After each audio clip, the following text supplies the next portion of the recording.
Hola a todos, vamos a hacer entonces la clase que corresponde el día de hoy la asignatura de Derecho Administrativo en la segunda unidad, la Organización General Administrativa del Estado.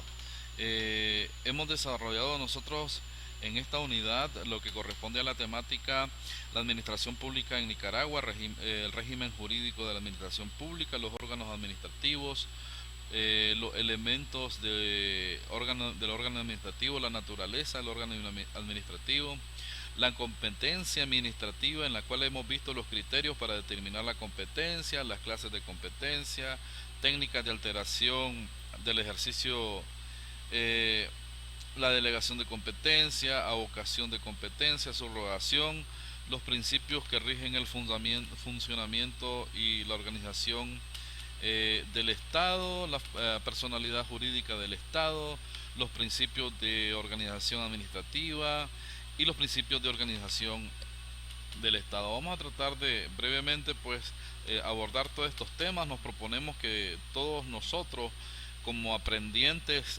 del derecho administrativo como tal, podamos entonces adentrarnos con la competencia administrativa de la organización, también administrativa del Estado, y los principios que rigen el funcionamiento, y que desarrollemos pues los principios de organización del Estado y los alcances y el sentido de la personalidad jurídica propia del Estado.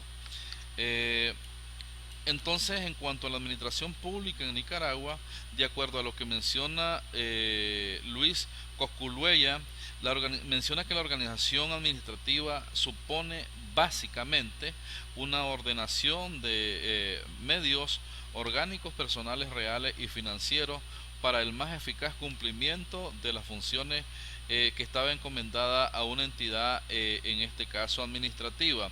Y Dromi expresa que el derecho administrativo, de la administración pública dentro del derecho administrativo, es el conjunto de normas jurídicas que regulan la competencia, las relaciones jerárquicas, la situación jurídica, la forma de actuación y control de los órganos y en ejercicio de la función administrativa. Además, se menciona pues de que la organización administrativa está basada en la propuesta de Taylor, de hecho Edward Taylor, un pensador inglés, que menciona que es el establecimiento del sistema eh, entre los que entre los que entre los distintos medios que intervienen en una empresa industrial. Eh,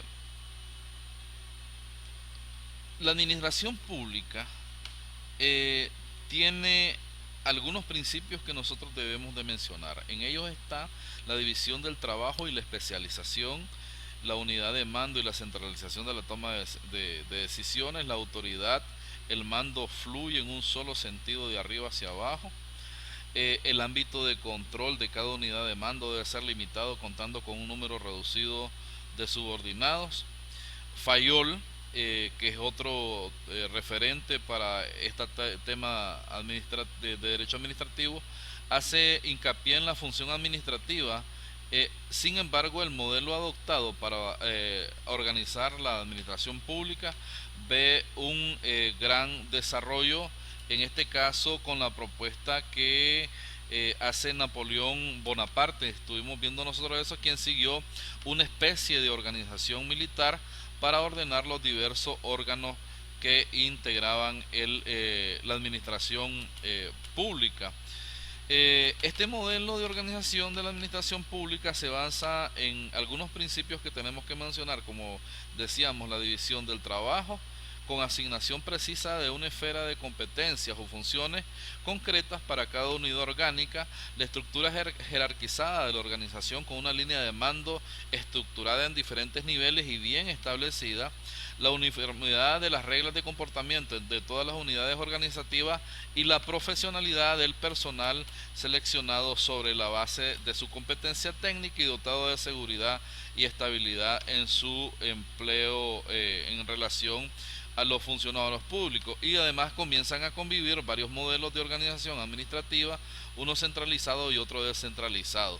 Y el más reciente, pues, que es el desconcentrado, que lo vamos a estar viendo también.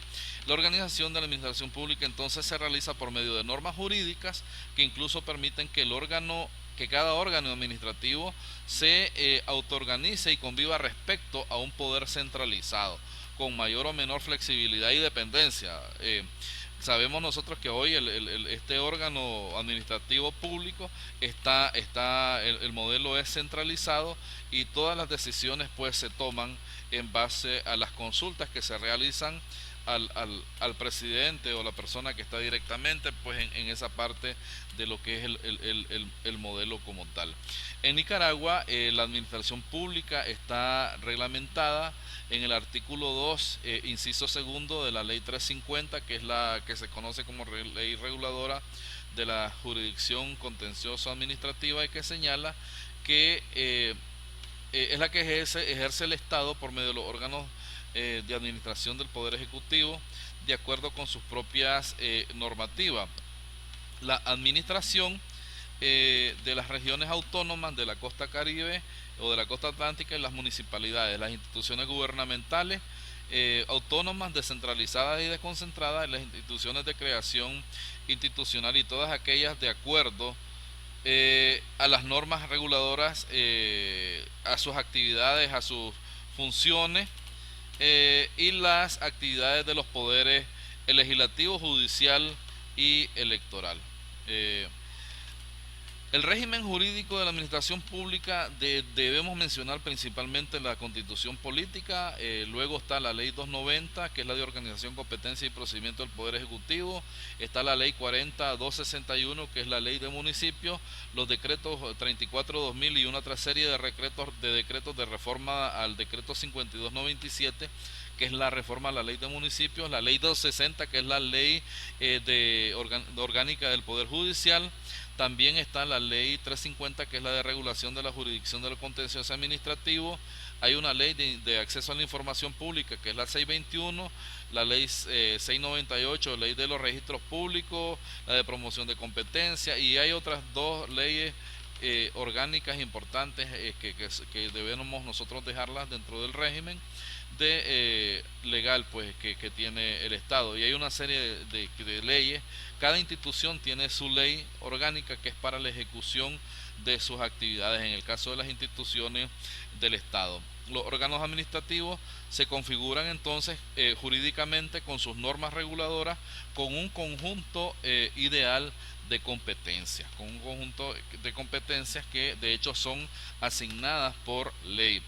Dentro de los elementos del órgano administrativo nosotros debemos de mencionar que está el elemento objetivo y el subjetivo. El objetivo sería el que está constituido por el conjunto de atribuciones y medios materiales para funcionar, y el subjetivo que lo constituye la persona o personas físicas que ejercitan tales competencias y de hecho utilizan los medios materiales del órgano para la satisfacción de las necesidades colectivas. La naturaleza del órgano administrativo: cada órgano de la administración constituye una institución. Ello explica la permanencia, aunque varíe la persona titular del órgano. Es decir, ustedes ven, los ministerios son permanentes y quien cambia es la persona. Entonces, pero precisamente es por eso, porque cada órgano de administración constituye una institución y entonces cambia el titular, pero no cambia el contexto de la funcionalidad de la institución. De hecho las atribuciones del mismo. Aquí debemos nosotros mencionar lo que es competencia administrativa. Por competencia entonces administrativa nosotros entendemos como la facultad que tiene ese organismo del Estado para actuar en determinado ámbito. Si el organismo es competente, tiene la capacidad para ejercer sus facultades, sus atribuciones o sus funciones de acuerdo a lo que le señala la ley. En el ámbito administrativo la competencia es de hecho a como está la ley, que sería taxativa, es decir, es de orden público y no hay sumisión ni hay prórroga. Y aquí se aplica algo importante, que se menciona que ningún organismo del Estado tiene más competencia o atribuciones o funciones que las que específicamente le señala la ley. Ese es un principio básico que debe fomentarse pues y a su aplicación a cómo está. En los criterios de la competencia tenemos el criterio material, territorial y el jerárquico. El material se atribuye a cada órgano las competencias por razón de la división objetiva o por grupos de materia. El territorial, la entidad pública, cuenta con un despliegue territorial a nivel nacional para ejercer también esa competencia. Sin embargo, no se trasciende las fronteras del territorio. Y el jerárquico, que implica la atribución de competencias diferenciadas de acuerdo al escalón jerárquico del aparato organizativo dentro de esa administración pública. Las clases de competencia podemos mencionar nosotros que aquí hay varias. Una, de acuerdo a lo que menciona William Villagra, es la competencia en razón al territorio, competencia en razón a la materia, competencia de acuerdo a la jerarquía o en razón de la jerarquía, y competencia en razón a la complejidad. Pero hay otras que mencionan otros autores, y en esta voy a mencionar al maestro Flavio Jorge Flavio Escorcia, que es uno de los materiales que está señalado. Flavio Escorcia menciona que se pueden dividir las clases de competencia por su atribución, que pueden ser genérica o específica, y por la rigidez de la distribución, que puede ser absoluta o exclusiva, alternativa, concurrente, indistinta o compartida. Hay técnicas de alteración del ejercicio de la competencia. En este caso se tienen que mencionar las de descentralización de la competencia, desconcentración, delegación de competencia, vocación, encomienda de la gestión, la delegación de firma y la suplencia. La delegación de competencia, por ejemplo, es una de las técnicas clásicas de alteración del ejercicio de competencias por parte de los órganos administrativos. La competencia, entonces, que tenga atribuido un órgano administrativo es irrenunciable. Si bien el ejercicio de la misma se puede ver afectado, alterado en dos técnicas insertas tradicionalmente en el principio de jerarquía, como es la delegación y la vocación, pero en este caso la delegación sería la resolución de un órgano administrativo en virtud de la cual se transfieren a otro órgano de la misma o distinta entidad en el ejercicio de su competencia, en la cual se encuentra pues atribuida al órgano delegante. La vocación de competencia sería la técnica inversa a lo que se refiere a sus efectos, en este caso a la delegación. González Pérez, por ejemplo, menciona que la transferencia del ejercicio de la competencia decisoria es un asunto que se aplica en un órgano superior a aquel que la tiene atribuida o delegada con carácter general por razón de la materia, de la jerarquía o del territorio, y que tiene lugar en un acto administrativo. Es decir, aquí la vocación vemos que está ligada a un principio de jerarquía, y que también tiene la posibilidad de recabar el conocimiento de un asunto cuya resolución corresponda ordinariamente o por delegación a sus órganos administrativos dependientes. Y entonces es aquí donde surge la vocación propia, que consiste en llevar la competencia ordinaria del órgano inferior, y la impropia, que no es más que una revocación puntual de una delegación anterior. Los principios que rigen el funcionamiento y la organización del Estado, nosotros podemos mencionar aspectos que están contenidos dentro de la Constitución política de Nicaragua. Por ejemplo, está el artículo 5 de la Constitución, que menciona que son principios de la nación nicaragüense la libertad, la justicia, el respeto a la dignidad de la persona humana, el pluralismo político, social y étnico, y el reconocimiento a las distintas formas de propiedad, la libre cooperación internacional y el respeto a la libre autodeterminación de los pueblos. El artículo 6 menciona, también constitucional, menciona que Nicaragua es un Estado independiente, libre, soberano, unitario e indivisible. ¿Y por qué se menciona esto dentro de derecho administrativo? Porque somos independientes, nosotros no dependemos absolutamente de nadie, de ningún otro estado para ejercer nuestras funcionalidades dentro de lo que es el derecho administrativo y somos libres de hacer lo que nosotros querramos, de ejercer el derecho que nosotros querramos como Estado libre y de hecho como Estado soberano. Y aquí hay algo importante que es la parte del principio unitario e indivisible. Son aspectos que coadyuvan dentro de este ejercicio del derecho administrativo, dentro de los principios del funcionamiento, que rigen el funcionamiento de la organización del Estado y de hecho del derecho administrativo. El artículo 7 también constitucional menciona que Nicaragua es una república democrática, participativa y representativa y que son órganos de gobierno, el poder legislativo, el poder ejecutivo, el poder judicial y el poder electoral. Y en el caso del artículo 8 voy a mencionarlo también que el pueblo de Nicaragua es de naturaleza multiétnica y parte integrante de una región, pues en este caso de la región centroamericana. Hay un tema también que no debemos de dejarlo para otro momento, sino para ahora, que es el análisis de la personalidad jurídica del Estado. Ustedes saben que el Estado como tal se analizó en una asignatura que se llama Introducción al Estado.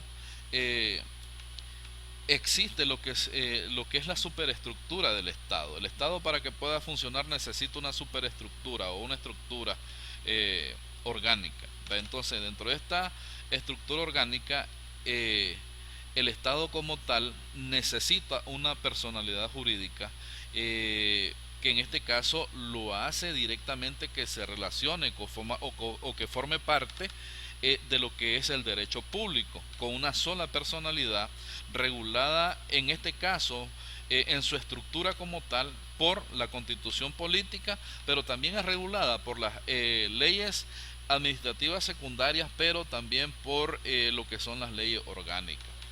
Dentro de este aspecto nosotros debemos de mencionar lo que es la teoría de la personalidad jurídica del Estado, que aquí se mencionan dos teorías, la teoría de la doble personalidad y la teoría de la doble voluntad en una sola personalidad. Es decir, estas teorías están referidas a que el Estado ejerce tanto el derecho público, la administración pública, pero también ejerce el derecho privado. Pero es que la realidad de las cosas es que el Estado debe tutelar en un caso, pero también debe administrar la ley como tal. Y esto es un poco lo que hace la diferencia en esto. Los que niegan que el Estado tenga una personalidad y los que afirman también que el Estado tiene una sola personalidad. Nuestra legislación acepta entonces la teoría de una personalidad con una voluntad doble. Hay ventajas que mencionamos nosotros dentro de la personalidad del Estado, que es que se resuelve el problema de la continuidad y la perpetuidad estatal, se explican las relaciones patrimoniales entre la administración y los administrados, se configura la relación de poder a través de las figuras jurídicas al momento de ejercer la funcionalidad administrativa y da lugar a una relación jurídico-administrativa. Llegamos de esta manera entonces a los principios de organización del Estado. El primero es centralización, el segundo descentralización y el tercero es desconcentración. Centralización se presenta cuando los órganos se encuentran colocados en diversos niveles, pero todos en una situación de dependencia en cada nivel hasta llegar a la cúspide que se encuentra el jefe supremo de la administración pública, que en este caso es el presidente de la República. Los órganos centralizados se agrupan respecto de otros, se enlazan y se unifican para la acción en las situaciones de dependencia y subordinación, manteniendo entre sí una estricta relación de jerarquía con diferentes grados y diferentes niveles. ¿Cuáles son sus características? Las características de la centralización administrativa es que hay una concentración del poder público y hay coacción. Hay concentración del nombramiento de funcionarios y también de los empleados. Y hay concentración del poder de decisión y de la competencia técnica. Entonces, tal vez mucha gente se preocupa, es que todas las decisiones se toman arriba, pero es que una de las características dentro de este modelo de centralización precisamente es ese, que las decisiones, el poder se ejerce desde una sola persona allá, y allá se decide todo. Se decide el poder como ejercer el poder como tal, se ejerce el poder de hecho para el nombramiento de los funcionarios y de los empleados, y de las principales decisiones que a nivel territorial afectan o colaboran con el desarrollo del país. Nicaragua presenta entonces la siguiente organización centralizada. Hay un presidente de la República, hay un vicepresidente de la República, hay ministros de Estado y hay secretarías de Estado. Les repito, estamos dentro del modelo de centralizado, dentro del principio de organización del Estado, que es la centralización, que de hecho en administración de empresas es un modelo de la centralización. Los principios también de descentralización, en el caso de la descentralización, es el proceso de distribuir o dispersar funciones, poderes, personas o cosas fuera de la ubicación o la autoridad central. Tocqueville mencionaba esto. Tocqueville era un francés, un abogado francés, jurista francés, que defendía lo que es el principio de organización de descentralización, y él mencionaba que la descentralización tiene solo un valor, no solo un valor administrativo, sino también una dimensión cívica, ya que al aumento de las oportunidades para que los ciudadanos se interesen en los asuntos públicos, lo hace también acostumbrarse a usar la libertad. De hecho, que son libertades locales, activas y persistentes, y que nacen como contrapeso eficiente contra los reclamos del gobierno central, incluso si tuvieran pues que respaldar por una voluntad colectiva e impersonal. La libertad, decía un estudiante, la libertad me está siendo afectada. La realidad es que de las cosas tenemos que analizar, y es un tema de filosofía del derecho, si realmente existe o no la libertad, porque, o sea, tenemos una libertad, pero es una libertad que es a cierto nivel, es regulada por las leyes existentes. Algunas ventajas dentro de este modelo o principio de organización de descentralización: mencionamos que hay una atención directa y cercana de la problemática en el territorio, hay agilidad en la toma de decisiones, hay una posibilidad de una mayor eficiencia en las acciones y hay mayor interés de resolver. Y en el caso de la desconcentración, la figura es una figura de hecho administrativa que consiste en el traspaso de la titularidad en el ejercicio de una competencia que las normas le atribuyen como propia a un órgano administrativo en otro órgano de administración pública jerárquicamente dependiente, y es como un término medio entre la centralización y la descentralización, el tema de la desconcentración. En Nicaragua tenemos instituciones que son descentralizadas, hay unas que son centralizadas, pero también tenemos algunas instituciones o institutos que están desconcentrados. Pero en el modelo actual, de hecho, todas las decisiones se toman en el modelo general que es el principio de organización de centralización. Muchas gracias, esperamos sus comentarios abajo de la parte donde va a quedar este video. Muchas gracias, saludos.